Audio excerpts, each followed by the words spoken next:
فقد روينا عن علي بن أبي طالب وعبد الله بن مسعود ومعاذ بن جبل وأبي الدرداء وابن عمر وابن عباس وأنس بن مالك وأبي هريرة وأبي سعيد الخدري رضي الله عنه من طرق كثيرة بروايات متنوعات أن رسول الله صلى الله عليه وسلم قال: من حفظ على أمتي 40 حديثا من أمر دينها بعثه الله يوم القيامة في زمرة الفقهاء والعلماء، وفي رواية بعثه الله فقيها عالما، وفي رواية أبي الدرداء: وكنت له يوم القيامة شافيا وشهيدا، وفي رواية ابن مسعود: قيل له ادخل من أي أبواب الجنة شئت، وفي رواية ابن عمر: كتب في زمرة العلماء وحشر في زمرة الشهداء. الحمد لله إن شاء الله سبحانه وتعالى بالرضا بفوني كما قلنا إن شاء الله فوني من هذا السير من الكتاب مقدمة 40 النووي. مقدمة من الجنة نسيرة أسوير سالم ينبغي الجنة جرم يقول على السيرة إمام النووي من رحمه الله تعالى ديرينجي دماغه. تو أدون هو أهم مقدمة دفتر ماكو أبي أما بعض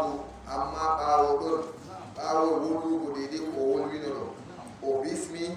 ويتي الله سبحانه وتعالى والصلاة على النبي صلى الله عليه وسلم ومن شاء النبي والصلاة على النبي شاهد ويتي أما بعض كدي فقد رويناها حقيقة إمبلي دوارها نسخة جفيربو فقد روينا دوارها نسخة جفيرب من كلنا موت دا من كلنا روينا من كلنا تو فقد رويناها من والفاعل رويناها حقيقة من بلي عن علي بن أبي طالب وجبها علي بن أبي طالب رضي الله عنه ينبي بقاء النبي صلى الله عليه وسلم قوت درنا تبع خلفاء الراشدين قوت در سبق سيدنا بالجنة دسيكو النبي صلى الله عليه وسلم ينبي بقاء ما هو إمامنا علي أبو طالب ما علي بن أبي طالب دون در فيلي بحديث والقول وقتا يسوع كريم ومينا معروفة إتاني وانا تأكيد التامي إتاني شبهنا علي بن توبيجين خلافة ما هو لي يوم وترانسير وكارن توبيجين ولامي بارك الله رمى بردوبي النبي عليه الصلاة والسلام يوماي أبو بكر النبي يوماي سوسة تتوازا أبو بكر يبتدي ماي عمر يبتدي ماي عثمان سالي علي بن يبتدي ماي bani mi ko ali man do fumta mi kam mari mai kay kam na bi ko te ma Husaini on se kala ko na Ali ibn Abi Talib to hakku fa do mai wa Abdullah ibn Mas'ud filla ma daga to Abdullah ibn Mas'ud fu wa Mu'az ibn Jabal be Mu'az ibn Jabal fu filli hadith solman Mu'az ibn Jabal mayri der ka ko bi wato famaro masjidta der kejo modi ko do tetto masjidta be dubi pamari o waddo mai bamina to Mu'az ibn Jabal fu filli hadith solman o mai mitamiha ta'awun wadi do bawo annabi alayhi salatu wassalam zaman sayyidina Umar o opere wadi no halis di shamto wakati man do Mu'az ibn Jabal haton mai haton odo sabu se odo wonmo yeso fudo manen de man wala sabu se ne abu ande sabu se ne rabe aljanna o be fere de mo do no hado na kayna sayyid muzo na mojo Zubair kayna kan ko wala wata mawdo mabbe khalifa wakati darun na wadi sarado anero ko se daga do jena do mo fere Abu Ubaida barakallahu fi ko itane go be mai bi Abu Ubaida famina to ha tauna amas do hatun be mai be fuma be wa bi dardai be nan ta Abu Dardai ko so mo re ma ko inde ma ko Uwaynir ibn Amir so mo re ma ko Abu Dardai to ba do yimen baba Wayni na wa min Umar be nan ta Abdullah ibn Umar ko goto do bikko Sayyidina Umar be bi nandi Sayyidina Umar mastinta ko si andal ma ko o dai bi ko do inde mo Salim kay man ko nandi mo masin wo si andal mo kay ko bani Abdullah ibn Umar man نعم القرشي الأدوي ابن عمر كيف من مكة معي وابن عباس عبد الله بن عباس الله يرضى عبد الله بن عباس كان هو بنيما بيكو وقت النبي صلى الله عليه وسلم أما كان طائف أو معي وأنس بن مالك بأنس بن مالك الله يرضى أنس كان هو بنيما في الحديث والمن أنس بن مالك كان هو جعل النبي صلى الله عليه وسلم كان هو أسرع معي باو يي بودان دوبي تيمره النبي عليه الصلاه والسلام ودي موضوع وقت داريرا وما ووسي موياري ان دار الله النبي جو ووتي مكه ووتي مدينه ko mo lara ko kan nabi jo alayhi salatu wassalam ko mo lara hunde woni ko buri tilmin goni ko kan nabi jo ko bo lara wala hunde tilim do mari ange dam na ko wadi ko anasto o yo kila nabi jo alayhi salatu wassalam kangel buri margo kangel woni bokku kangel ko andi kangel buri subugo kangel buri yidugo kangel man marti mako o sigel o yo kiti nabi jo sallallahu alaihi wasallam o dingel gel kakkingel di jaggini mangel gel jaggare bani man ka nabi jo bawo man weta ya rasulullah wala ko dan gel le do النبي عليه الصلاة والسلام دوانيمو اللهم طول عمره الله جتي بالde mako o yeri buri dubi temere warsu awlada Allah bismo bikkoy to day bikkoy be tane dal buri temere be nogas bikkoy be nastin taw day asahabo do tamayo mo day bana mako to annabi alaihi salatu wassalam to rani mo watata ba allahumma arzuqhu malan rizqu mo jawdi sahabo en madina ba tibinoje mabbe be wore rimata hitande kanko de didi o tata tibinoje mako ngesa mako fere mako de didi o tata o don der marbe jawli gal wakire tibinoje do amadina do dure ko tata witta tibinoje ba cede on lesdi madina ba ko wala wakati mako weri mo mastin hawali ko oneli bo na oneli do der bani man ngesa tibinoje man do nafa mo kanko de didi mi mo tata da mawnu go ngesa da bo to witti o do witta fa ita je be pat mo da witta andi rinda de zentuji bani do to hamen kam na do riskam de wali an fere ma mari fere ma watta marché amma kambe barka be tefi be walla yimbe ko nandi be mudu to do man do annabi alayhi salatu wassalam do ayeje man de nay o nay to kacca o do filla da bikko jima ko be tanira be ma ko hadisi o widula dalla to ran yam do ayeje nay o to ran yam jutal balle da juti balle o to ran yam bikko da ma tan tebere be gelde hakko bikko be tanira o to ran yam jawdi da ko Allah kiya ba man annabi alayhi salatu wassalam wi allahumma adkhilhu janna ala nastin wal janna o midon yelani wato be dimayatani ya nastal janna o pako hebi o wi je do ay ragare do annabi jonde mi allahumma adkhilhu janna ala nastin wal janna amma be no to tan wa be josi dino ne ka be tidi ko Allah subhanahu tidi masjid da ibadati sayyidina Anas turti do masjid hebi dubi masjid modi ko tilim do Anas ibn Malik وابي هريره بينما ابو هريره عندما عبد الرحمن ابن سهل المسكين الدوسي ابو هريره كيف يفعل بحديث جمال وابي سيد الخدري بابو سيد الخدري رضي الله عنه الله يرضى بفوما بابو سيد الخدري الانصاري ومدينه تو الله يرضى بفوما كم بيرو بباب فيلي من طرق ينيغو يداتي كثيرة دوء مسيتينتا لا بفيري نون فيري كومو بينو فيلي كومو بينو فيلي بروايات متنوعات نون دي متنوعات بمعنى مختلفات لا بفيري روايات فيري اما معنى من كبقى دوتيري اما رواية وين ما ايدك صحابه يندونا وين ما دو لم صحابه يجي فيلي حديث من دو لمتي نون دوني wato be filliri be nan ta riwaya fere kan mo manda no filliri nan to riwaya to wara yeso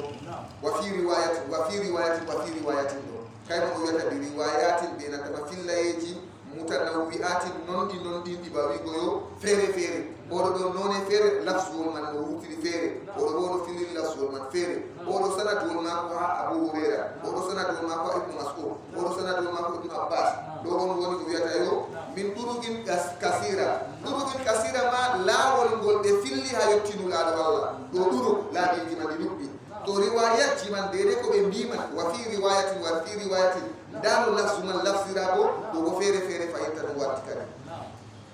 anna rasulullahi sallallahu alaihi wasallam anqulu Allah sallallahu alaihi wasallam qala annabi jowi man hafiza ala ummati ko moy reni ko moy ummatore amdo amma hafiza ala ummati 40 hadisa ko moy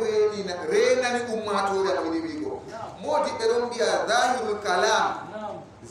kalam kam ko moy kuuji idi wiego do bangidu zahirul kalam kam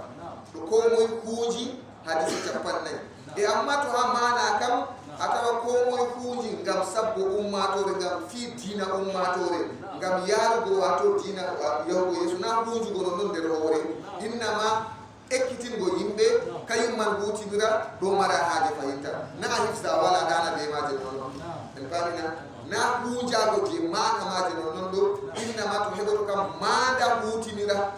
en pamina kayum man kadi do wiya man hafiza ko moy reeni kuuji fotuna an zahirul galbi imana jangal be hore fotuna kam kam be wimo o mandi en pamina nani fu wadan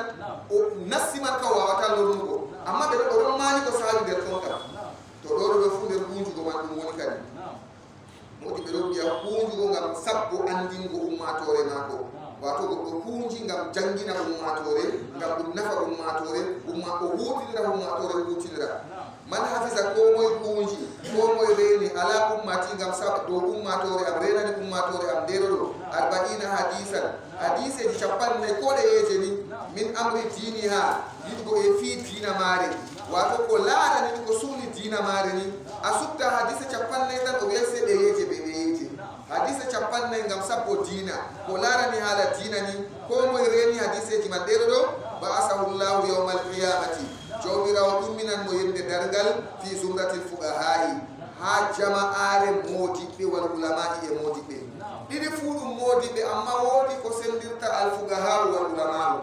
modibe don biya fuqaha kam be dum mari ande furu'ati mas'alaji don der ko e mabbe imam shafi'i en imam maliki en be do fuqaha we to al ulama go margo andal hutinira non heewi wona ulama o alim o andi nangarda o don nangaro o alim gal wakere nangarda o andi giwa o do yiwa andudo bi mana andudo hunde do warate be wen mu alim en pamina andudo hunde man dere no warate do ni khalas be wen mu alim amma fota be mu faqihu ngam ko do foto wacce mas'alaji fere goddi kam na tay fo nangana yo tado be wi'a be tabe en wonde wolo mazhaba maliki ni hala dangala moni mazhaba shafi'i ni abu hanifa ni abe kai do kam en je maliki do mi tibine arani ko andi dangal dam kam awawa de de fodde bore makka danga tibina a alim bil wudu'i a andi hala dangal dam kam e amma kan to be bi afuga haru kam do kam kadi to o jori kam Allahu musta'an kadi gala waddani mo pat do kam bara wiya se kay dar wandi gala waddani mo do ni fuga haru pambe andal furu'aji do faqihu do pamdo masitinta amma alimu kam o andi o hutiniran de fodde bore makko andugo hunde ko wona hasana non hunde man andugo de on to wa fi riwayati wali afilla e fere bo ba'asahu Allahu jomirawo dumminan mo faqihan o modibbo aliman o andudo to ni o huji hadise capannay do jomirawo umminan mo o modibbo jo andudo wa fi riwayatin wali afilla e fere bo wa fi riwayati abi dardaina wali afilla abu dardai wa kuntu lahu yawm al-qiyamati shafiyan wa shahida wa kuntu lahu annabi jowimi lattananmo yawm al-qiyamati yende dargal shafian misedo shafian al-rawi lahu wa kuntu shafian lahu yawm al-qiyamah non jangirta rabbul karam wa kuntu milattanno shafian lahu misedananno yawm al-qiyamati yende dargal wa shahidan lahu man yawm al-qiyamati yende dargal en pamina misetanmo misedananmo wonko sendiri dum didi fere shafian shafa setama o be aybe ma ko ha yesu jawmi ko mi waran mi tora jawmi ko ta yangita do man ashafa dum tornde on godo do tokka ko nyamade o wi o mabba do do ara wona sen accumo Allah ke mu yel desdan le ko lewru ko le bididi do aseti mo en pamina atori be o hisi mabbe go atorani mo o hisi nange go do woni shafa en pa dum tornde woni shafa wala mana fere foti o jaba foti o sala en pami ko dum de to amma gal wakere annabi alayhi salatu wassalam to ni Allah riski ma seta ma ko kam to o tori Allah ka wala ala jabai ngam Allah inani mo annabi alayhi salatu wassalam jomirawo inani mo yende fere o woy o numani ummatore mako o woyi dalila wato ummatore mako jomirawo neli jibrilu ya wi muhammad ko woynati allah do andi ko woynata mo jibril wari an wari ni annabi sallallahu alaihi wasallam ko woynati o wi hala ummatore mako ala setu ko ummatore mako ende daragal jodira subhanahu wa ta'ala yeccimo inna sanudika fi ummatika min tammi yertingo ma ummatore ma min nastina yimbi aljanna ha ayarda allahumma ij'alna min ahli aljanna do woni shafaaro to wa shahidan bo annabi jo seedanan mo seedugo bo andi ala seedugo no woni na fere be torde ala mi andi wayne wadi mi andi o wadi do woni seedugo mi seedan ko kam giti am mi do andi e pamina wato bawi go annabi jo seedanan mo do kugal makko gongal gal do hunjaago mako hadisa capannay ko laare kum kuje di fiji dina ha ummatore islam ngam yarugo islam yeso annabi jo seedanan mo asew kugal gongal gal hokkata mo aljanna jeto ma seetanan mo toran allah ta yangita mo do go seedanan mo do hugo kugal gongal gal do kadi wa fi riwayat ibn mas'ud waliha fillahi abdullah ibn mas'ud ila lahu wi'emo tammi wi'ego mo kanko kunji do hadith chapaye naydo udkhul nastu min ayi abwabil jannati hal galewal dammugal aljanna shita gidda fu aljanna dum mari dammude jidati galewal gidda fu nastir e parina hadith o dum wari annabi sallallahu alaihi wasallam yata ko moy nangi ban timmiti dam bamti sebatuma ko gal asama wa yashhadu an la ilaha illallah wa la sharika lahu wa yashhadu anna muhammadan abduhu wa rasuluhu allahumma ij'alni min at-tawwabin waj'alni min al-mutatahhirin futihat lahu abwabul jannati samaniya dammude aljanna jeedati fu na mabbitane mo o nastagal o gal to mani wakkati man do o nastagal o yiri fu hadise wol on wari holli dammude aljanna jeedati e pamina amma nasi qur'an wari holli dammude yite jeedidi a jaga quran daga bagara hana sai da wata da mudal janna lingal maji qur'an e pamina hadise wari holli dammude aljanna jeedati qur'an wari holli dammude yite jeedidi na to annabi jo alayhi salatu wassalam wi sai wi e on kunji go hadise di capannay hutiniri o huñi bo ngam sabbo ummatore lero do udkhulil janna nasu al janna min ayi abwabin gale dammugal al jannati dammude al janna shita gidda fu gale dammugal gidda fu nastir ton wa fi riwayatin ni umara wariha jotaroto en yi ko ha babe wakta ceremony jino ata ko mo to yotti gal nastir kasi na balmina be ya to yotti gal ni o wa firto ali o anna manati da ko babe fere do ha tita nasta do ni kana ko balma ko mo be gal nasta ko mo wayne gal do nasta wayne gal do nasta ko mo jo fugo gal be nasti tan do gal to nasta to ayotti be bi man ka gal aydi pat nastu na o daraja gonge fayta uddi an ka dum man shwa gal aydi fu nastu an ka gal gidda nastirta o sakko da masal aljanna on do yotti bani kamna bokku masjidta wa fi riwayat ibn umar wa ya fillahi ibn umar bo kutiba o winde min sunkatil ulama'i der nan tama jama'are motibe don biya ko o yotte daraja mabbe hamar go andal dargal o winde te der nan tama jama'are motibe wa hushira se o mobe dangal o tammi ummitinego fi sunkati shuhada'i ha jama'are saytide bo to ni seydiɓe no ɗum man wato ha jama'are seydiɓe to ɗo kam ko en littiɗo pilliɓe hadis be nantama daraja hadise on ma hadise capanneɗo ko moye buuji ɗe nda daraja mako nda ko allah yiɗatama imamu nawawi rahimahullahu taala o wiyata waga dittafagal huffasu haqiqa modiɓɓe renuɓe hadise ɓe pat ɓe potti ittafagal huffasu o wi e ha hande bo wala mo luti kongol makko modiɓɓe ka pat ɗo fotti ala annahu hadisun daifu kangol man gol hadisol ngol tampugol ɗon no weli bo na ɗon no weli bo hadisol ngol tampugol ha ɓe wigo wagga dittafagal huffasu haqiqa modiɓɓe huffasu na ende mi wimen hafisul hadis ko ɓe wigo ɗo hafis ɗo to wolwiɓe nananan mo hadis wolde ma ko tongi wolde ma ko tillata mere kamɓe ɓe taw fas kamɓe woni rewɓe hadis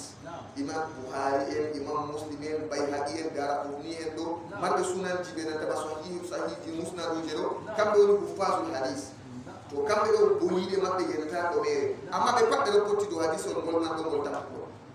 kay o wiyata imam nawawi o wi waga ittafagal huffasu haqiqa renuɓe hadise modiɓɓe hadise je renuɓe hadise marɓe boliɗe hadise ka pat ɗo potti ala dow annahu no kangol hadisun da'ifun hadise ol tampugol wa in kasurat turuquhu ko daɗɗate magol ɗuuɗi bo ɗate ka ɗuuɗi masitinta ɓe yehi ɓe wayne filli ɗate ka ɗuɗɗe masitinta nay lari ɗate kam fillama ha sahaboen wayni kaza ɗate feere feere e amma ko daɗɗate magol ɗuuɗi bo hadisol man gol tampugol en mbaɓe sike to en andi hadiseji feere ɗo ngol wara ngol tampugol amma hadiseji goɗɗi wara sembiɗinagol hala magol feere hadisol ngol wara ngol tampugol se nandumagol wara sembiɗinagol kitamaji wurta goto amma hadisol ngollo ɗo ɓe nantama irinda ko nandi ɓe maji kam pat laaɓi hadise ko waddata hala hadise capannaygo kanji man noon kam ɗi fuu maji ɗi tampuɗi wala hadisol warta sembiɗina hadise kam gallawol hujago hadise capannay nda ko keɓata ɗo wala hadisol sembiɗinta hadise o sam en pamina tampiɗo ɗi tampi man noon na to oɗon wiya kadi wagat sannafal ulama'u haqiqa modiɓɓe wallifi sonnafal ulama'u bi mana ɓe wallifi sonnafa ɗo hawtugo ande baɓe feere feere hosa hadise ol ngol wadda tonga hosa ngolaɓe wadda tonga hawta moɓa waɗa inde maɗa deftere kasa pamina modiɓɓe wallifi wagat sonnafal ulama'u haqiqa modiɓɓe wallifi radiyallahu anhum allah yerdoɓe fi hasal babi ha babol gollo ɗo dow ko larani windugo hadise capannayɗo e pamina to o wiyata ha ɓurna modiɓe ɗon mbiya ɓen radiyallahu anhum ɗo toni ulama'u non noon kam na sahaba en kam min babin duwa'i toni allah yerdi kam wala ko andinta men allah yerdi illa sahaba en kam kamɓe ka nassi daga annabijo geeto nassi waɗi cippi allah yerdi ɓe luttuɓe ɓaawo maɓɓe kam pat ko muy habda jotta kam allah yerdo ɗum du'anan noon kadi amma je tabitingo kam sey je nassi ɗunan waɗi tabitini na radiyallahu anhum allah yerdoɓe fi hasal babi ha golloɗo babugol bi mana ko larani windugo hadise ɗo ko da hadise wol ngol tampugol gode amma modiɓɓe hadise ɗuɓɓe windiɗo en pami goɗɗum nan na day nani to a huuji hadise capannayi ngam ummatore nde a dandada ko keɓata kam be ngol tampugol man fuu modiɓɓe je wingol tampugol go kamɓe man ni ɓe wallifi defti hadise capannayi maɓɓe ɗuɓɓe ɓe wallifi amma ɓene haaje maɓɓe jotaka na tuugo dow hadisewol haala ko larani sonnugo tefugo andal andingo ummatore ɗo kamɓe kada tuugi ɗo toon kadi en pamina to mala yuhsadu ko heɗatake minal musannafati yiɗgo e gallifaɗe bimana defte wallifade defte windade kadi o wi fa awwalu aran imam nawawi rahimahullahu taala kanko o wi fa awwalu aran man alimtuhu on mo andumi ɗum sannafa wallifi bimana winni fihi hedi hadise capannayɗo arbauna hadis fena windugo abdullah ibnul mubarak ɗo min ha andagal am imam nawawi ɗo wiya kanko ha andagal mako kam abdullahi ibnul mubarak kayum arti windugo amma tawa en andani kayre kam en pariski nden arbauna hadis ɗo sinato hakkile ha deftere nde man ataweten mata hakkile kay tawata ha baɓe bolota ɗum manno kanko be laaɓugo ɓernde maako o waɗi o hollina kanko fuɗɗi windugo ha arbauna hadis man ɗo oɗon limta modiɓɓe artuɓe mo windugo arbauna hadis man ɗo o wi arandejo mo andumi kañum arti windugo kam abdoullahi ibnul moubarak goɗɗo wato durtiɗo masitinta imamjo rewnuɗo hadisejo mustahidan imaman hafizan mustahidan faqihan e pamiske tiɗɗo masitinta goɗɗo tilinɗo masitinta gasiyan konowo bo jangini yimɓe jur masitinta abdoullahi ibnul moubarak ɗo e pamina goɗɗo barkiɗinɗo masitinta ha ngendam mako babirawo mako maccuɗo o gardi lamɗo zaman maɓɓe waɗi gesa ɗon lorna gisaji man yaake feere aynani mo gesa daga ɓe juɓi forey on leɗɗe forey bana hamen alakardion mo horoje ɗume leɗɗe mawɓe rimoje ɗo daga ɓe juɓi waɗi o tarni ko wagol ni waɗi moubarak man gardi gesa oɗo yoɓa ɗum calade ɗum muɗum kaza fami ha gesa go mawni jotta ɗon rima ummatore ɗon naftira duuɓiji to rima no lamdo yerba yimbe teba ya sippa gallo wada no kanko gardi do jodi o gardi ngesa sey yende go lamdo neli do ni mo ya mubarak ko abdullah kadi ko wada do mubarak isen ya teba nan le fruiji do min joba mi nyama mi nana bellu ma de kadi do so da wada ne ay la rasuli be fada mo o so yende man ko neli mubarak go teba na mo fruiji ma ko nyama suni mo mubarak e tebi adino waddi lamdo wosado ngata do haade wa sakkina haato ngata do bodo rujji galo sakkina mubarak dole balli walla min mari gesa am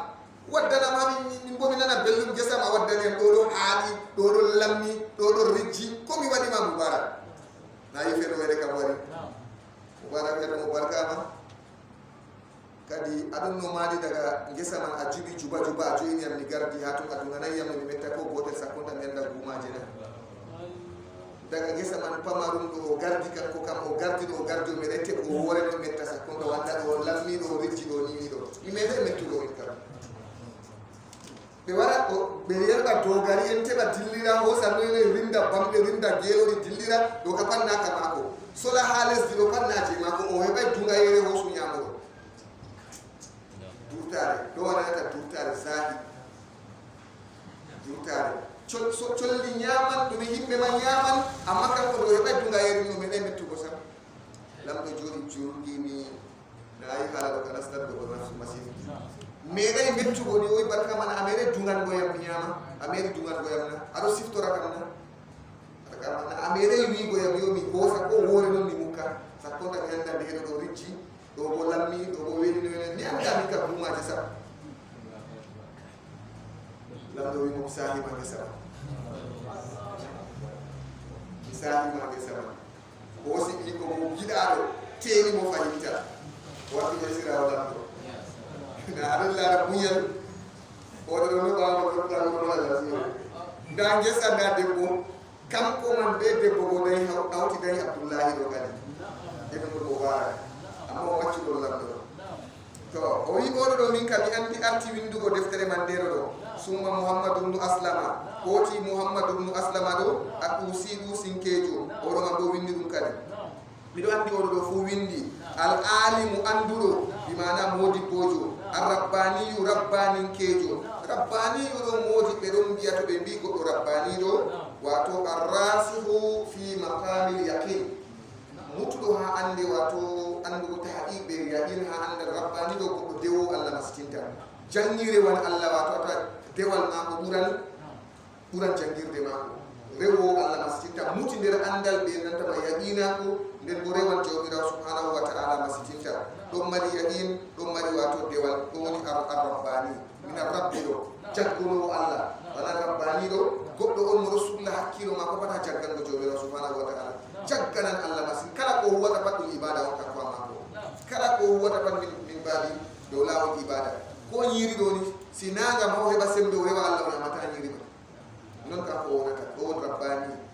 kala ko be gatta ko ko limse banto be worni do suno ko to suri kam ga rewda jawmira subhanahu wa ta'ala to summa Hasan ibn Sufyan woti baaw man Hasan ibn Sufyan Hasan bin Sufyan an-Nasa'i kejo on do muhaddis Khurasan modi bodo hadis pindo ma defti hadis do masjinta an-Nasa'i wa Abu Bakr bi Abu Bakar al-Ajuri ajurin kejo do muhaddis wato do fatu muhaddis en modi be hadis on do goddo masaba Shafi yimbe Baghdad wa Abu Bakr benanta ma Abu Bakar Muhammad ibn Ibrahim Muhammad ibn Ibrahim inde ma ko somore ma ko Abu Bakr al-Asfahani kejo to ka patu lencitore mabbe on kadi na Daraqutni benanta ma Imam Daraqutni do dum inde no kuro ad-Daraqutni inde wuro man ha Baghdad woni o wuro man ha Baghdad woni inde ma ko Samkam Ali ibn Umar inde ma ko Imam ad-Daraqutni kado bato Imam Bukhari na so mo de na dum inde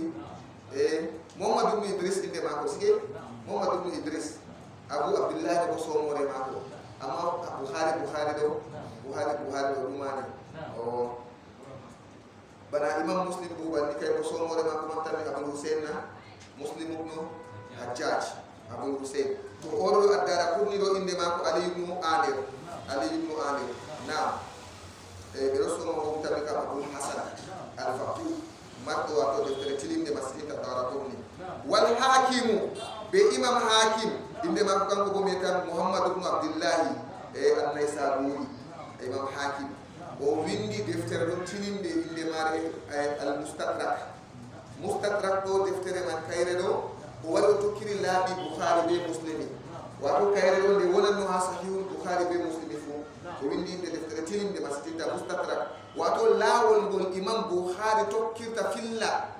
hadise o tokki laaɓi man o tawi hadise goɗɗi ɗon lutturi dede manhaj imam Bukhari no hosanno hadise man o accidi hosayde garan imam Bukhari ɓawo woni o windi o wallifi defte makko ɗo o usta defte man masjidta o usti hadise ji ɗuɗɗi masjidta imam hakim ɗo noɗo wutti defte ɗum wuttiri wato deftere ɗum dede ko hewtinteno ha sahihul Bukhari be Muslimi imam Bukhari waddanno hadise on ɗo wadday imam Muslimi waddanno hadise on ɗo wadday o wutti deftere nder mare al-Mustadrak wa Abu Nu'aymin ɓe nantama Abu Nu'aym ɗo pat o windi e defte man ɗeno ɗo kadi ɓe sappo e tato o limtata ɗo wa Abu Usman as-Sabuniyu ɓe Abu Usman as-Sabuniyu wa Abdullah ibn Muhammad na yo jiita ɗo gotel wa Abu Nu'aym wa Abu Abdurrahman ɓe Abu Abdurrahman as-Sulami kejo Abu Abdurrahman ɗo fu windi deftere man ɗeno ɗo wa Abu Sa'id ɓe Abu Sa'id al-Maliniyu lencitama nokkure maliyin ɓe ɗon mbiyam nokkure man bana jotta ɗo tawe ha Afghanistan ɗo ha nokkure man wonta al-Malinin ɗo na Mali ha wa Abu Usman ɓe Abu Usman as-Sabuni kejo ɗo fu inde lencitore nokkuje on to wa Abdullah ibn Muhammadin ha ɗo ha asli al-Ba'una hadis kam Muhammad ibn Abdullahi windi ɗo ɓe woytini on ha ɗo ha defte gadineje ɗo kala ko windiri ɗo Muhammad ibn Abdullahi o windiri ɓawan motiɓe tawi kañum ɗo winday arba'una hadise on gonngol jeeɗeɗi ha yimɓe kota wartira ha ɗo ɓawan ɓe sanni ɓe wartiri Abdullah ibn Muhammad al-Ansari kañum ka windi arba'una hadis ma tilimde man kadi amma wakkati imam Nawawi ɗo winda ɗo Muhammad ibn Abdullahi al-Harawiyu kañum ko waɗi ma babalel ma gele ɗo to wa Abu Bakrin be nantama Abu Bakrin al-Bayhaqiyu Bayhaqi ɗo ka fu inde lencitore on woni Abu Bakrin al-Bayhaqi ɗo goɗɗo kañum man fu baɗi nder modiɓe hadis al-Bayhaqi ɗo tilinɗo masjidta nder modiɓe artuɓe ɓoye man ɗo ɓeɗo ɗo ɓe pat maɓɓe a yiyata ɗo kamɓe mari ummahatil kutubi ɗo an-Nasa'i al-Bayhaqi ad-Daraqutni al-Hakim ɓeɗo ɗo ɗum kamɓe on wato samoni hoore en man ɗo bawan kadi dow en maɓɓe bo kadi imam Bukhari en Muslim ɓe ɓen ɗo kadi amma to a sottini imam Bukhari Muslimi ɓeɗo ɗo a fotti ɓeɗo ɗo watta ɓawo imam Bukhari en ha marɗo wato andal hadis man ɗo kadi o wi wa khala'iqu ɓe nantama takle goɗɗe a foti a wi yimɓe noy kadi na limtata nden o lori o wi la yusawna ɓe hetatake ɓe limatake la yusawna ɓe hetatake limatake minal mutaqaddimina goye artuɓe wal mutaakhirina ɓe sakitiɓe fuu windi yimɓe ɗum ɓe windi to nden o wi'ata waqad istahartullaha ta'ala haqiqa ɗaɓɓitinmi jawmirawo ɓaŋiɗo hayru istahartullaha bimana talabtul hayra min allahi mi ɗaɓɓiti allah suɓananmi hayru windugo arba'ina hadis man ɗo ɗum hayru am nana ɗum hayru am ta wona mi waɗan lahe nder magol ta wona mi windata ko allah yerdata totton allah am suɓana mi winda arba'una hadis ɗo yahantam na yahantakam suɓanam bo hadiseji ɗeyeje mi suɓtata noon mi lowa nder deftere man ndeno ɗon o wi wagad istahartullah haqiqa mi suɓitori jawmirawo ta'ala ɓangiɗo allah suɓanami ko woni hayru ha fi jam'i ha moɓuki arba'ina hadisan hadise 50 ibtida'an alhaali maga mi yattago bi haula'i a'imma ɓeɗo ɗo a'imma hohoɓɓe a'imma ardiɓe a'imma ɗo jamu imame goto maɓɓe al-imam jamu maɓɓe al-a'imma en pamiske bi haula'i alhaali amma mi yaktan ɗo bi haula'i a'imma ɓeɗo ɗo ardiɓe al-a'lami bamle ɓe fulfulde bamle ɓe mbiyata wato mapindi en koseje ayi kuje man ɗon ha arabiya ɓe wi goɗɗo jagaru asad ɗo o cusɗo mastinta ɓe hosa babaladde ɓe takkana mo inde en pamina ɗon haala go hoseer jota to wi goɗɗo wayne gorko na ɓe mani mo on ɓe mani mo on to wato alam ɗo ɓe wiya koseje bamle koseje ɗo ɓe mana mawɓe on azim usamanu en kadi ala immatil isam wato lolluɓe almashhurin lolliraɓe ɓe man ko andi ɗo ɓe mbiyata al alami man ɗo en pami sike al alami ɗo bawi o modiɓɓe al aimma ka ɗum imam en ɗum modiɓɓe bo alam mawɓe tedduɓe lolluɓe ɗo woni alam amma fulfulde noon ka ɓe mbiya bamle abanni ɓe mbiyata ɗum wayo koseje to wa huffasil islam ɓe reenuɓe islam huffas ɗo bi mana jamu hafisin reenuɓe islam ɗo modiɓɓe reenuɓe wato ande islam ɗo wiyata huffasil islam ɗo modiɓɓe reenuɓe ande ha dina islam to o wiyata ngam yattugo ɓe on waɗi min bo mi windi ɓe nantama o wiyo modiɓɓe hadis ɗo fotti dow hadisol man ngol tampugol man ɗo min bo mi windan arbauna hadis man ɗo ɓeya to windi min bo mi windan ngam modiɓɓe arti windi to aybena ɓe windata ko min bo mi latto dow nantama lawol maɓɓe man gonɗo ɗo kadi nden oɗo wiya kadi wakadin tafagal ulamau haqiqa modiɓɓe ɗo potti ala jawasi dow dagaki al amali hutinirgo bil hadisi daifi be hadisi on tampugol fi fadailil amal ha wato kuuɗe ɓurduɗe fadailil amal ɗo ha kuuɗe wato kuuɗe ɓurduɗe nonon ɓani kowoni fadailil amal ɗo sonna yimɓe ha huugo wato to ɓuran ɗo huwu kaza ɓurdugal kaza wat bote kuuɗe maɓɓe boteje ɗo ɗo woni fadailil amal ha ɗo wigo mako ittafagal ulamaɗi ɗo modiɓɓe ɗon mbiya woɓɓe ɗon nder fotayi nder majum foti a wiya jumhuru ulamaika fu ɗon ɗo wiya daggan hutinirgo hadisol tampugol ha fadailil amal amma ɓe ɗo waɗa sharɗi petel man tati goto wonay ɓe paɓe ɗotiɗo to mi tan imam muslim hano gaddima sahihu muslim man ɗo ni o wolwi ha ɗumɓe ɗo soyde dagaki hutinirgo ɓe rettama hadisu daif kam be sharɗi ɓe mbi to a hutiniran man ɗo bo sharɗi kam tati ɓe bolwata aran man kam tawon tata wona hadisol man catugol ha tampere magol taw wala mo fillugol illa kasabu malla ma wato ɗuga gotakijo masitinta malla wofowo masitinta kayum tan waddi hadisewol man ngol dayif bo tawa wona wala mo filligol koyna wato goɗɗo on mo majhul masalan matruk accanteɗo hadis woodi ko ɓe jangata usulul hadis to ɓe mbi goɗɗo matruk ɗo hadis ma ko jaɓatake en pamina majhul ɗo o andake kujeji bay kazzab ma goɗɗo feere kam wayne ɓe wiyama modiɓɓe hadis wiyama kazzab ɓe musɓimo wala mo waddi se kanko kazzab ɗo ɓe yiɗatake ɓe hutinirgo ko ɗum fadailil amal ɓe mbi tata wona yo tampere man sati masin ɗo ka arande nden bo yo wonata ko nder ahkam ko larani kiita ɗo haram ɗo halal ɗo wonata to ton hadisol tampugol wonata ko larani hala ahkam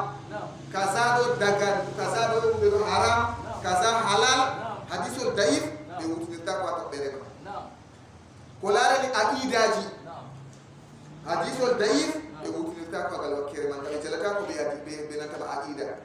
en fami goɗɗum na ɓe jalata ko gal wakkere aqida ɗo ka fu toɓɓere woore ni ha toɓɓe tati mi wiyata ɓen ɗo toɓɓere woore on ɗo ka ɓe limtata sharɗiji man ɗo toɓɓere woore on ɗo ɓe ɗon mbiya nden boyo hadisewol man ngol latto ngol ɗon leskiita amma bimana atawa woodi ko anda kam non ɗum woni masalan qur'an arti wolwi winda ɗum man ɗo jotta bana an jomirawo wi fa'alam annahu la ilaha illa llah wastagfir li zambi na bannina o ɗum jomirawo wi bani sike na o artiri haala andal na bannina o artiri haala andal ɓawa man kuugal na ndan won amma wari kam tawon ɓawa man kadi bana imam abdourahman al akhdari o wiyat waɗi ga'ida o na ɗum hadisol ma waɗi ga'ida wala yahillu law an yaf'ala filan hatta ya'lama hukmallahi boliɓe ma ko ɗo wari nasti ha kiita amma je qur'an wi en famina foti wona qur'an foti wona hadis ɗon mari kiita kam amma kam tawo ɓawa man hadisewol ngol bo heɓan ha sorna nder les wato kiita islam les sharia woto ha ngol sori ɓaawo man bo fahimta ha a hutinirta hadisol daif man ɗo tatangol leccite ila rasulillahi sallllahu alayhi wa sallam wakkati a huwata man ɗo tata a gasna a tabitina nder nafsuma annabi joni wi kam a hutinira gam heɓgo mbar jari kuugal gongal miɗo huwa kuugal gongal mi heɓa mbar jari magal amma a fotay a base a wiya kay na ɗum annabi jo wina to ni ngol warti daif kam a fotay a mara nder aqida ma ɗo ngam taga to wi daif bay ko dagata ko lencititgo ɗum ha annabi jo alayhi salatu wassalam en paami ko ɗum ko en hutiniral ngol ɗo dalila fadailil amal jota kam kuugal bongal kana ɗon bongal kana bongal non noon na bongal ka ɗum bongal non noon amma wiigo kasama dere no ngal wiiri ɗo bo annabi joni wi waɗa ngalira ɗum noon to hadisol man waddi hadisol man ngol tampugol kam ɓe lencititta ɗum daga to annabi jo sallllahu alayhi wa sallam naam kayen kadi o wi wagati tafagal ulama'u haqiqa a wiya ɓurna modiɓɓe haɗo haqiqa ɓurna modiɓɓe kam fuɗo potti ala jawasi dow nantaba dagaki al'amali hutinirgo bil hadisi dahifi bi hadisol tampugol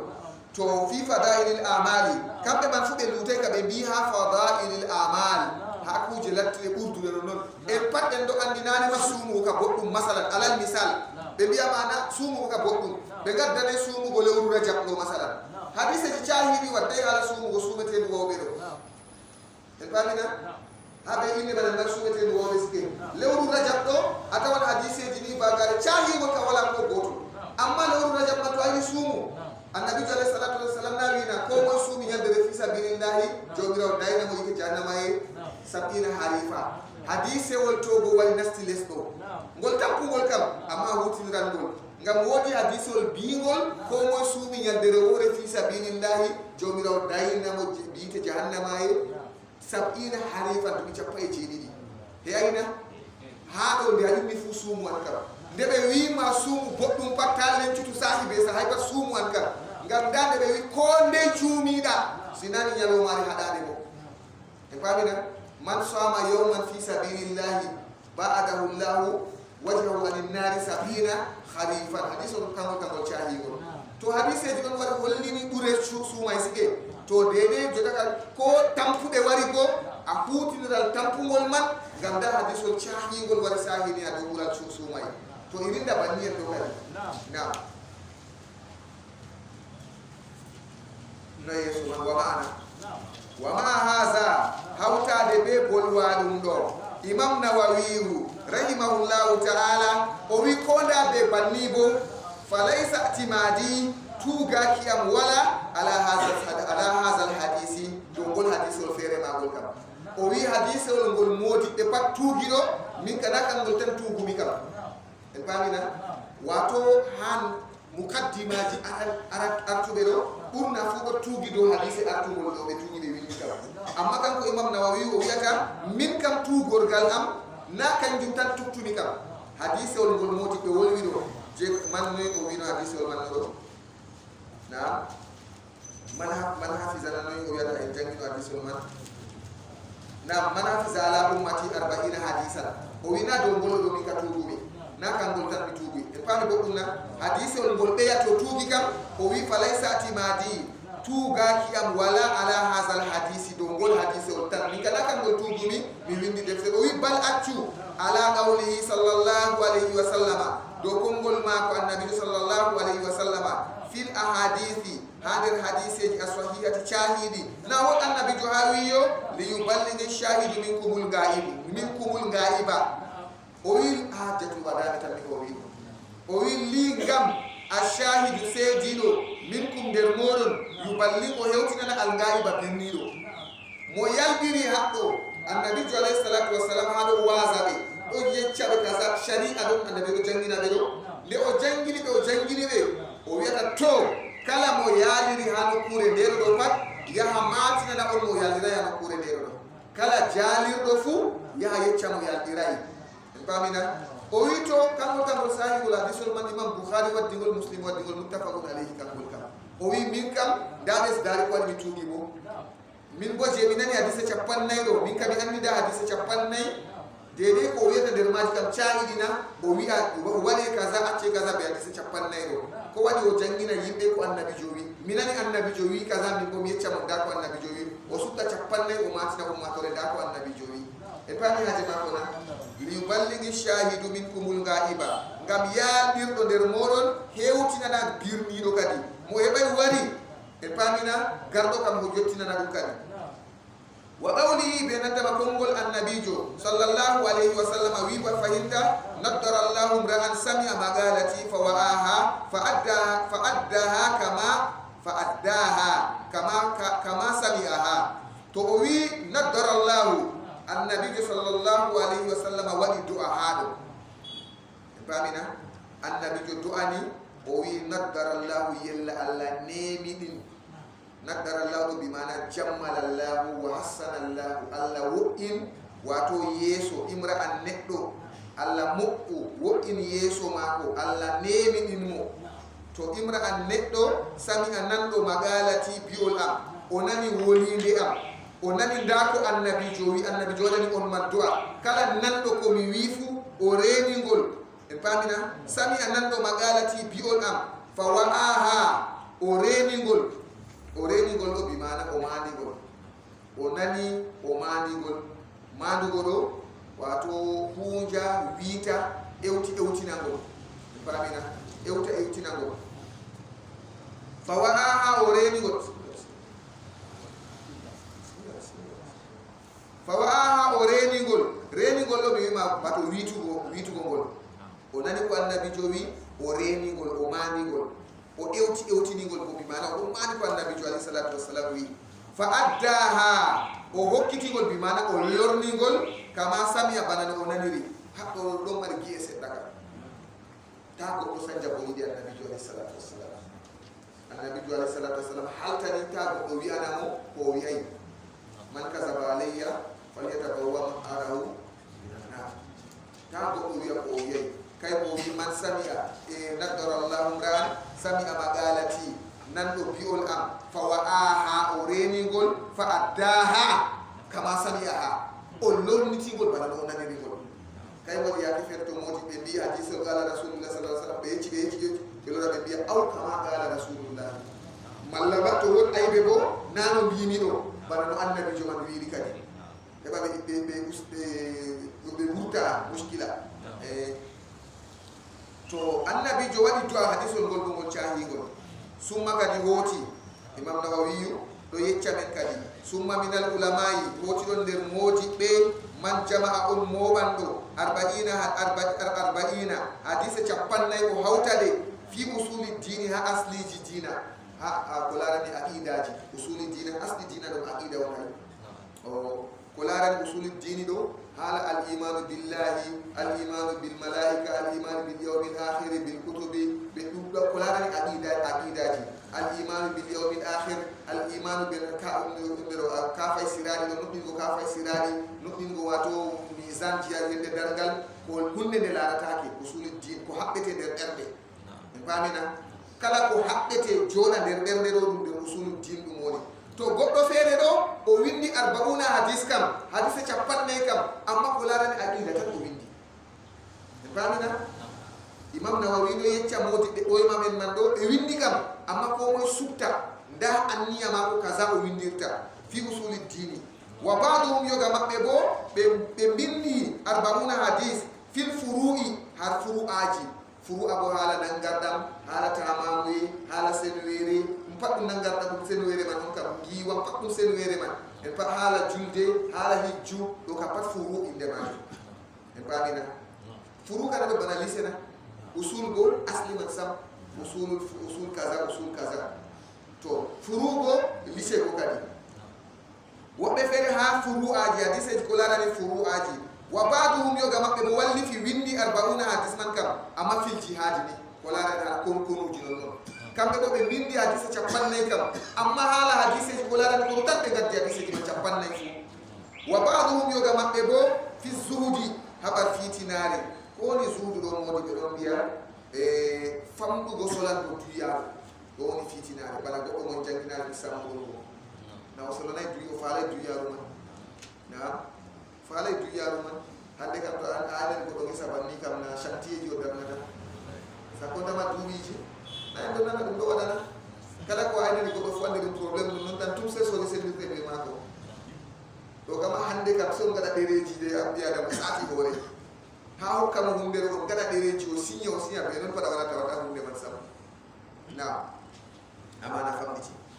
to wi wa ba'dhum yoga mabbe wadi fi suudiya do fiti dare non non qillatu rahmati fi dunya famdu ko solan do dunya do woni wato azugo wa ba'dhum yoga mabbe wadi fil adabi ha nedi ci bon comportementi on adab de kikuji vodu kikuji goddo mara masalan munyal e mara yake fero wona ferto yesojo o mara wato tawabu o mara wato semteni do kapal wato adab de nedi ci goddo wato to be goddo semto wato do mari nedi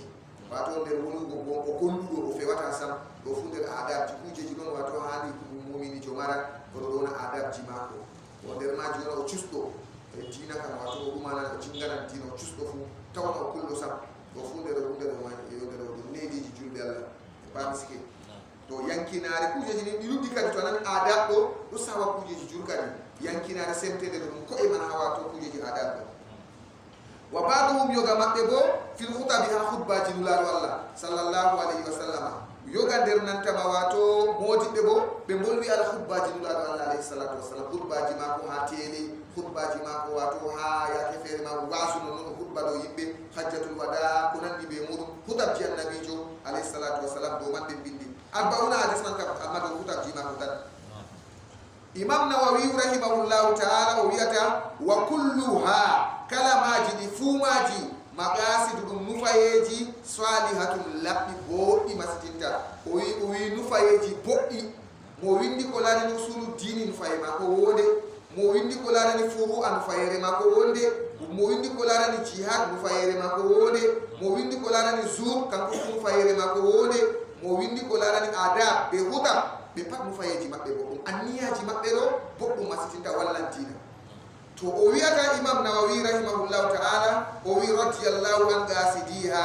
yalla Allah yerdo nufayeji man o wadi du'a ko be nufi do Allah yerdo nufayeji mabbe man bi mana Allah war jorbe do ko be nufi ha muɗum o wadi be du'a o wi wa atra aitu haqiqa min gomi laari kanko Imam Nawawi o wi min gomi laari jam'a moɓugo arba'ina hadise capanne a hamma ɓurɓe himmiɗingo min haza ɗiɗgo e bolwaɗum ɗo kullihi kala majum pat o wi mi jooɗi min bo mi numi en pamina o jooɗi o numi o hiisi boɗɗum o laari jotta ka woto a yito aɗo numa wo résultat amarata numo wara wiyama waɗu kaza o jooɗi o réfléchisi o ɗo ɗo nda ko windi o bo nda ko windi o bo min kam mi windata ɓe kadi en pami boɗɗum na o jooɗi o numi wa qad ra'aytu jama arba'ina ahamma min haza kullihi kala maji ɗi fuu maji ɗo gata ɗi himma ndago ɗum wimo wahiya kanjum woni arba'una hadisan windugo hadiseji mooɓa hadise 50 man kam baje maɓɓe man amma mustamilatun ɗe ɗon mooɓi hadise man kanji ɗo ɗi ɗon mooɓi ala jami'i zalika dow mobgal bolwani ɗo ɗi fuu maji nder hadise 50 ɗo nder maji a tawan hala usulu dini go nder maji a tawan furu'a go nder maji a tawan hala jihad nder maji a tawan hala fitidare nder maji a tawan hala adab nder maji a tawan hutabji go bo to a jangine ni a jangide ya to ɗe fuu maji amma to ɗeya to ka sei to a jangine ɗe fuu maje to hakkilay kam a heɓata ko hala adab ɗo to a jangayji adab ni ga lokkiri adab ka to emete 0 ngam ko waɗi a jangay hala adab amma kam ko hadisol goto ko ɗiɗi waddanima hala adab bo woɗɗo keɓata hala adab man ɗo e pamɗi goɗɗum kay ko wi kay o do jooɗi o numi o winda deftere arba'una hadis man kam amma deftere man de ɗon mooɓi mustamilatun mooɓide ala jami'i zalika dow moggal bolwaɗum ɗo ɗi fuu maji na wa kullu hadisin kala hadisewol min ha nder maji qa'idatun dangragal azimatun ma pindiwal min qawaidi dini ɗo dangrage dina hadise 50 o waddata ɗo kala hadisewol pat dangragal nder dangrageji dina bawi gonoy hadisewol gotum a wurtina kiitaji ɗuɗɗi nder maɗo en bani o ɗon winda hadise 50 kam amma hadisewol gotol ngol jangine kuje ɗuɗɗe masitinta babe jur Allah wata ngol nastan babuji ɗuɗɗi ha jotta innamal a'malu binniyati o wala nastata ko hatta ko moti be don biya hanay ma goddo winda deftere artiray do hadith on inna mal a'malu binniyati do hi atiyan anniya wala anangan anniya wala ajulana dumi awatta anniya wala hanay awinda deftere artiray hadith on arabunda inna mal a'malu binniyati to irinda hadith ji banni to waddi gol gotol babe gol huwata dudde masitinta kay imam Nawawi rahimahullahu ta'ala o wi'ata wa kullu hadithin kala hadise wal minha der majifu qa'idatun dum danrangal azimatun mangal min qawaidi dini go danrangal dina gad wasafahul ulama haqiqa modi be tindini kala hadise wal gotol der majifu fodde o hosa gol wadda do worko modi be wi'ani gol e pari goddum na gol o hosi gotol o waddi man do fodde o wadda gol do gad wasafahul ulama haqiqa modi be wastindini gol no gol woni bi anna andu madaral islam tarde dina islam pat alayhi do magol woni bala inna mal amalu binniyati do atara rutin ran do kam goton der maji fu de der hadise cappanne do goton der maji fu non o wi wonata do ko don lismiti non dum wonata to o do wiya kadi bi anna madaral islam andu tarde dina bi mana kitaji islam do tara tokkoro hadise on gol man alayhi do magol aw mallama huwa kangol hadise on do nisful islam gol do mari reta islam tapat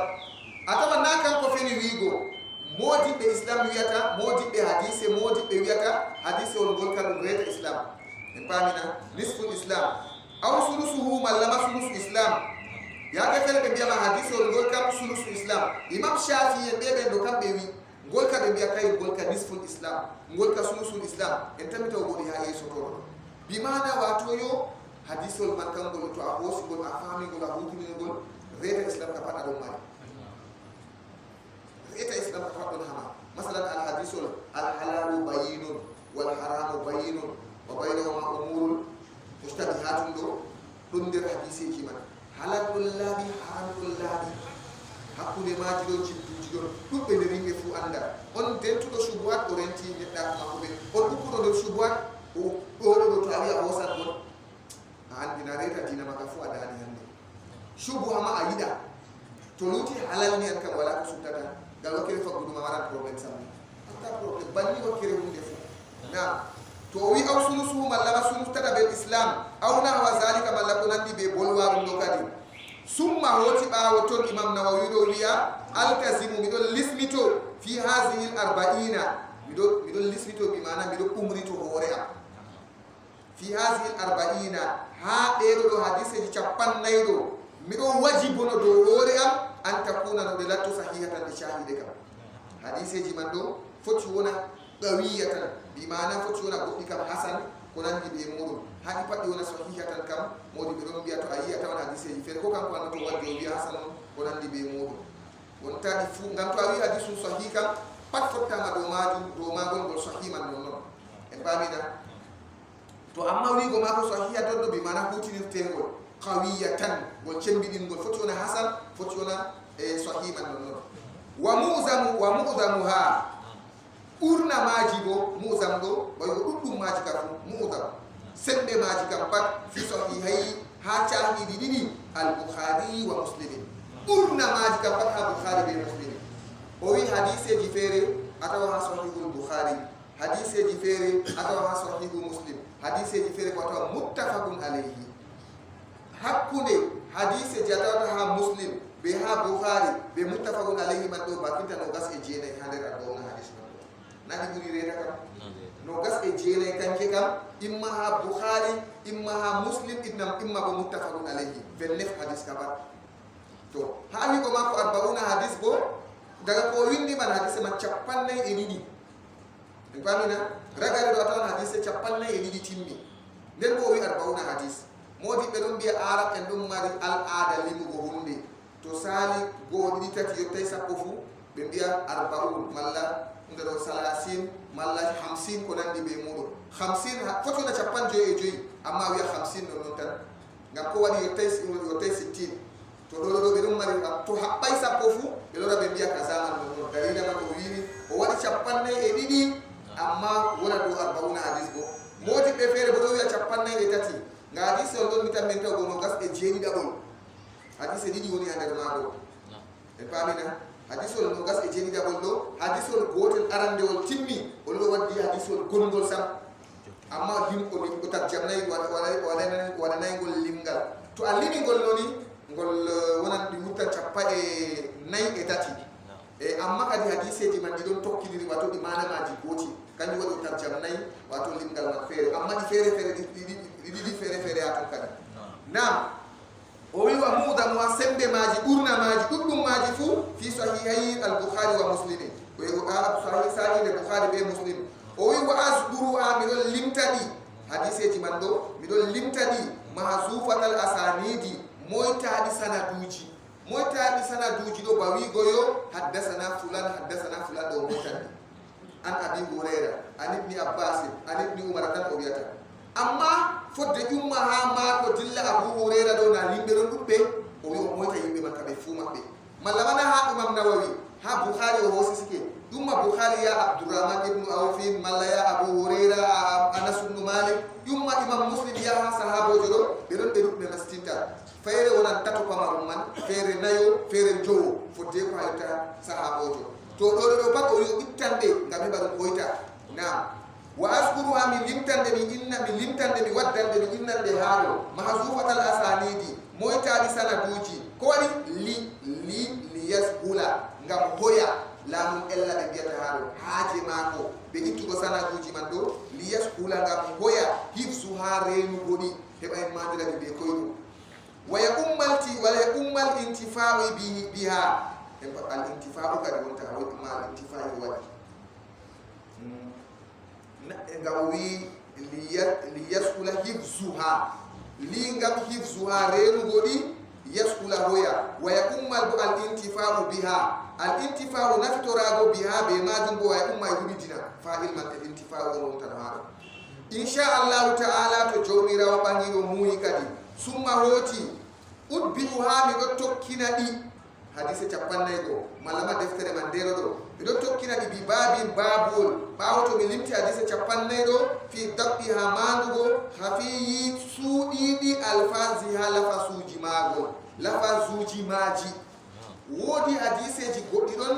mana maji ɗo saɗi masitinta heftugo ɗum ha nder hadise so waɗa babowol dede ko larani hadiseji ɗo ɗon mari manaji caɗɗi o sharha mana man en pamina kay o wi summa udbi'u ha hoti mi tokkina ɗi bi babin babol fi dabɗi ha mandugo hafiyi suuɗiɗi alfazi alafasuji maji wa yambaniɗo handani kadi likulli rahibin kala colaniɗo fil akhirati al akhira kam pat wayne ɗo tefa lawol lahira wayne ɗo huwana lahira wayne ɗo elana lahira an yarifana o anda hasihil ahadisa ɗeɗo ɗo hadiseji kam wayne ɗo tefa lawol lahira o andaɗi to ka handayno wonana banni ko waɗi ngam workode nafata tefanɗo lawol al akhira ngam ɗumen da fayinta haɗɗo ɗo yecca limashtamalat alayhi ngam ɗum ko ɗi mooɗi dow majum minal muhammati goye himmiɗinaɗi wato kuje himmiɗinaɗi ɗon ɗuɗɗi ha nder hadiseji man an jahanɗo lahira an kuwananɗo a lahira ɗo kuuɗe kimmiɗinɗi ɗon nder hadiseji man ɗo a hutinirat be maji kay mo wi limashtamalat ngam ɗum ko ɗi mooɓi alayhi dow muɗum minal muhimmati goye kimmiɗinaɗi kadi muhimmati on tana muhammati ɗo minal muhimmati yiɗi koye kimmiɗinaɗi wahata wat alayhi wata waɗɗi ɗon mooɓi alayhi dow majum minat tambihi goye pindinoji hadiseji man ɗo ɗiɗon mooɓi kuujeji ko findinta ala jamiɗin ɗa'ati dow muggal ɗo wayeji kam pat o wi hadiseji man findinte a ɗo tan ballagal kuujeji jur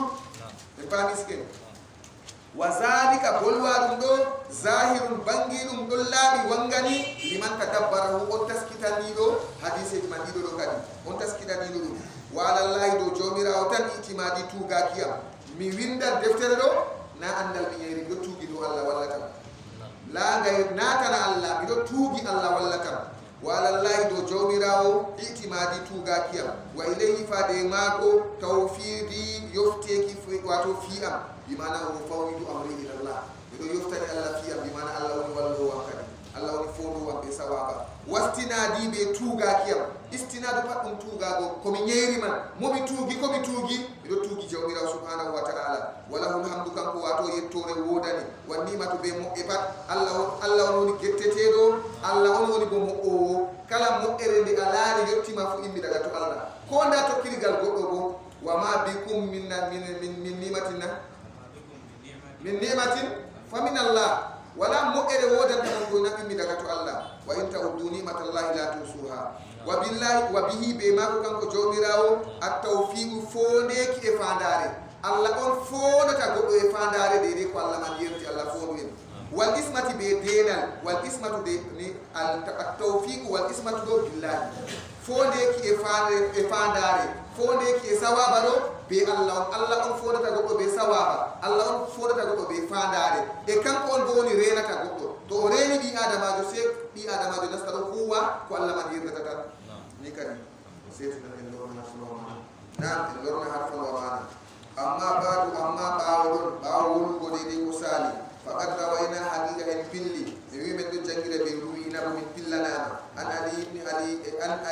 abi talib وجبها علي بن أبي طالب وعبد الله بن مسعود ومعاذ بن جبل وأبي الدرداء وابن عمر بن عمر وابن عباس وأنس بن مالك وأبي هريرة وأبي سعيد الخدري رضي الله عنهم الله يرضى بفهمه من طرق يدغدت كثيرة تود مسكين بروايات بفلايج متنوعات نندي بمعنى فير روايات كما وارد أن رسول الله صلى الله عليه وسلم النبي صلى الله عليه وسلم قال من حفظ قوم يريني على أمتي كم سبوا أماتور يمدينرو 40 حديثا حديث يجبنني من أمر الدنيا يقول فيه دين ماري ولا رني أجيد بفروع باسه الله في جمرة أمنا يوم القيامة يندرجال في زمرة الفقهاء هواتو مقال جماعة موجب بي والعلماء فو موجب من أما هي فقهاء فم بدينا علماء بو موجب بي فكم موجب من أنظر وفي روايتنا في الله فيرب باسه الله جمرة أمنا مفقيها كانكم من موجب بوجو عالما أندرو جمرة أمنا موجب بوجو أندرو وفي رواية أبي الدرداء ورأى في الله أبي الدرداء وكنت له يوم القيامة شافيا وشهيدا وكنت له ملتنا شفيئا نسيتو وكنت له ملتنا يوم القيامة يندرغل شافيا نسيتو وشهيدا فومي واتو مسيدو شافيا ما مسيتو شهيدا بو مسيدو أما له ماكو بكم كتنديرو بكفر لغران وكنت ملتا شافئا له مسيتا وشهيدا له مسيدا يوم القيامة يندرغل bandi burta wonti ngo manaka ko fi ji do tien men do jangita men do to aluti ko fi man biya ka ferka ti tada sab to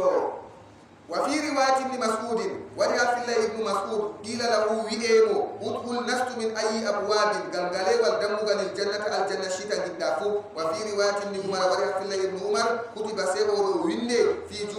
zumrati ulama'i hander mo jama'are modibe jama'u sundara ya jama'are modibe وحشر أمومي بو وهوجي بمعنى أمتنا في سورة الشهداء عند الجماعة سيدي بن سيدنا بهاكونو واتفق الحفاظ هو جيب حديث موجب حديث فتي على دو أنه مكانغول حديث ضعيف حديث التام والكم وإن كسر قلوبه كون أتما قلوبه بو لا بيجي فير واتيغول وقد صنف العلماء وإيجا موجب واللفي رضي الله عنهم الله يرضى في هذا الباب هانغول باقول كلارني واللفو أربعون حديث موجب ويندي ما لا يوسع كويتاك من المصنفات واتو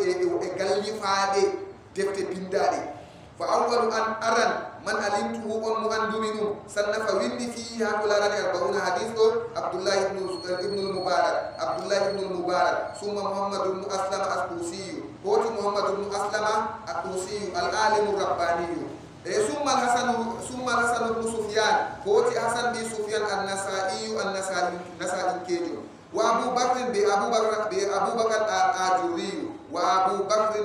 بكر محمد بن إبراهيم الأصفهاني والدارقطني بإمام دارقطني والحاكم وأبو نعيم وأبو عبد الرحمن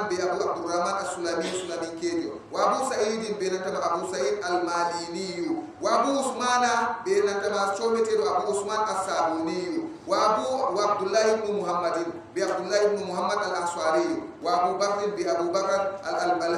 البيهقي وخلائق بتقل لا يحصون بكتتاك من المتقدمين بأرتب والمتأخرين بسكتي بفو أرتب ما قوي ما متأخرين رجالين بسكتي بفو نيبا يدوكو بمندي وقد استخرت الله حقيقة كتير من جومي سبحانه من خير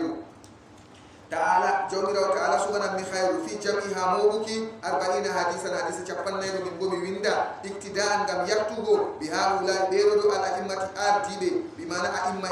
إنفانسكي الأئمة هو أرجيب العالم باملي واتو موت بكوسي موت لولين بأندرو وحفاظ الإسلام بيرينو بأند الإسلام وقد اتفق العلماء وقيقا موت بروفوتي على جواز قلنا موت بكفر فوتي على جواز الأمل دو دقاكي هوتينيغو بالحديث الضعيف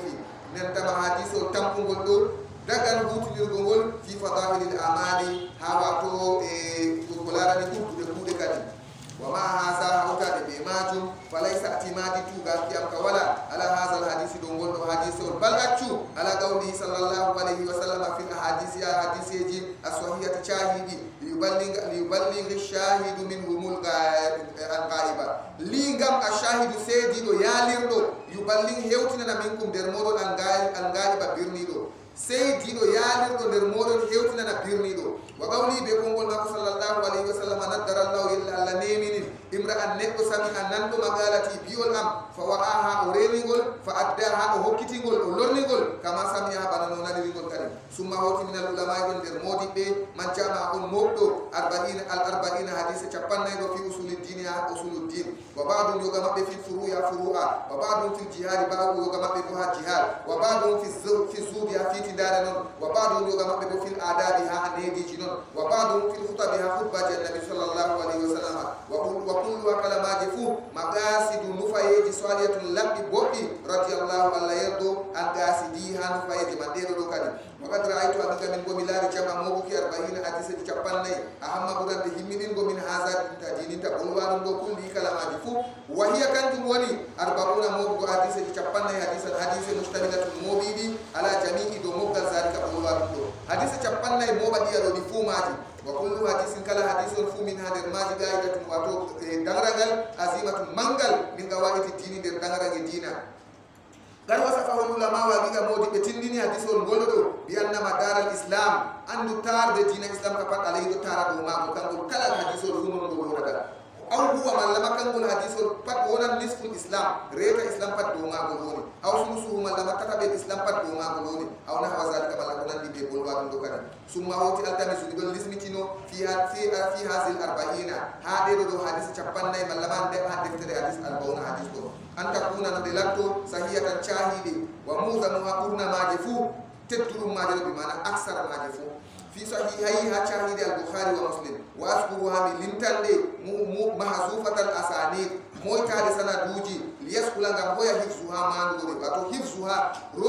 مانغوري ليسكولا غامبويا كاري ويقوم الانتفاع بها نفتر بماجب واتو هبدا إن شاء الله تعالى تجوني روانجي واتو موي كاري ثم أبيها وتي توكينا دي بباب بابول في ضبطها مانغو في ضبط حفي الألفاظ خفي سودي دي ألفاظها لفظو جماجي لفظو دي أديسة جبان نيدو goɗɗi kam lafasuji man ɗiɗo suuɗi manamaji laɓinatako en o winda ko larani wato laɓɓitingo manaji man wa yambangi ɗo handani li kulli rajibin kala sunaniɗo fi akhira al akhira fu an yarifa no anda hasil ahadisa ɗeɗo ɗo hadisaji limastamalat alayhi ka ɗum ko ɗi moɓi dow muɗum minal muhimmati ɗo e kimmiɗiniɗi wata wat alayhi ɓe ɗum ko ɗi moɓi dow muɗum minat tambi ɗo e pindinoji ala jami'i ɗa'ati ɗo moɓgal dewe kam pat hadise man ɗo findina en dewe feere feere wa zalika bolwaɗum ɗo komi wiyata ɗo zahirun bangirun liman tadabbarahum taskitanan ɗo ɗum kam wa ala llahi ɗo jomirawo tan itimadi tugakiyam wa ilayhi faade e maako bo